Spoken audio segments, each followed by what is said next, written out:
Feeling my way through the darkness, guided by a beating heart. Nowadays, language has become a huge part of our society. People try to use language to adapt to what they think, to what they believe. A huge example of this is the LGBT community, which continuously, day by day, uses language, transforms language to express what they really feel. Aristotle stated that a human being is social by nature. This means that a human being needs language in order to empathize, in order to communicate.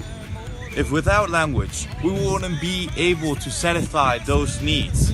But what happens when the human being feels something that cannot be defined by language? That's when language defines a limit. And that's when the human being is being limited by this language limitations. According to Nietzsche, human beings fall into the vice of classifying everything they see and know. This has translated into things they do not quite understand into the language seem meaningless.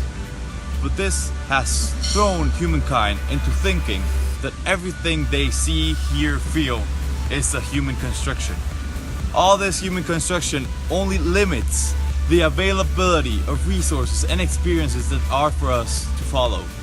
For example, societies have tried to go out of these limits by creating new language words, new vocabulary to identify, to explain things they couldn't find possible. This actually theoretizes the fact that human beings have a need of explaining everything they see, of classifying every single thing. We can find this an example in the Mexican language, well, Spanish Mexican language, which is the word ñañaras. This word is used to describe the feeling the sensation you feel every time someone scratches the backboard. That squeaky sound, that feeling you get afterwards, that's ñañaras. And that's how the Mexican language, how the Mexican culture adapted to this limitation. According to Nietzsche and Wittgenstein, these concepts and propositions may always seem to be a little different, to have a little different meaning. Why? Because experiences are what gives meaning to these concepts and propositions. This gives meaning to what Nietzsche and Wittgenstein said, which is the language may not be the best option to express our experiences and past sense. This gives meaning to the expression. A picture gives more than 1,000 words. Now, in conclusion, Wittgenstein clearly stated that in order for us to express what we really think and really experience, language is not an option. He proposes metaphors, parabolas, as a way of sorts of giving logic to our expressions, of actually logically expressing ourselves. That's why pictures, parabolas, metaphors are a better way of expressing ourselves. But how does the society express themselves? This is what we actually want to create in this experiment. We want to see how the Mexican people express things that are actually limited by our language. Let's go and see. ¿Cómo escribirías el sentimiento de estar constantemente checando si alguien te está siguiendo o si alguien viene? Pues es una ansiedad, un sentimiento de persecución, miedo. ¿Cómo describirías ese sentimiento de cuando dos personas se gustan y no hacen nada para hablarse? Pues, no sé. En una palabra, ¿no? ¿Cómo definirías o cómo describirías con una sola palabra la situación de ser feliz gracias a la desgracia o que le pase algo mal a otras personas? Una sola palabra. Con una sola palabra.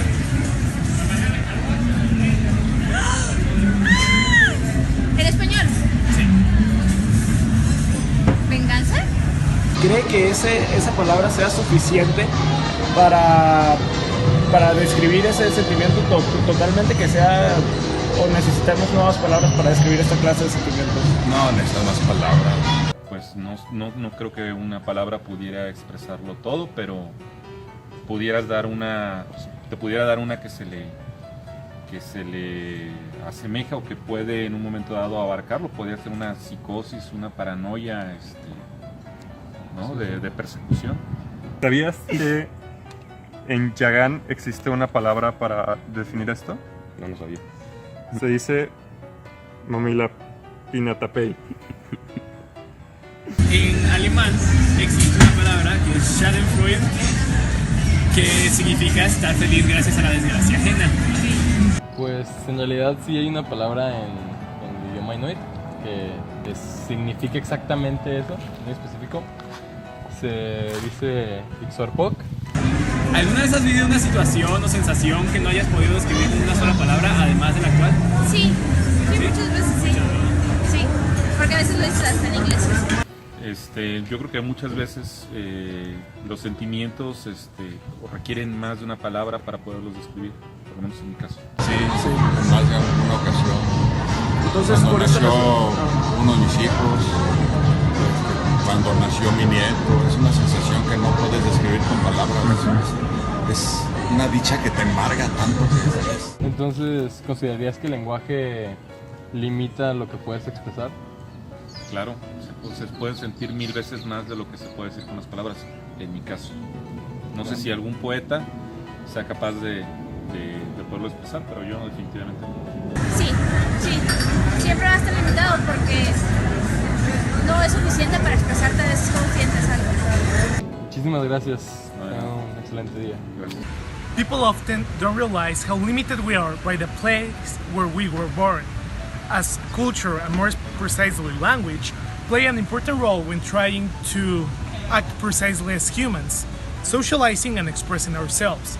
That's why we decided to create an experiment by which people can realize how limited we are when trying to express simple and daily activities, situations, and sensations. We expect to reach people's emotions and make them realize how much of our own perception of reality are we really capable of communicating to others through language.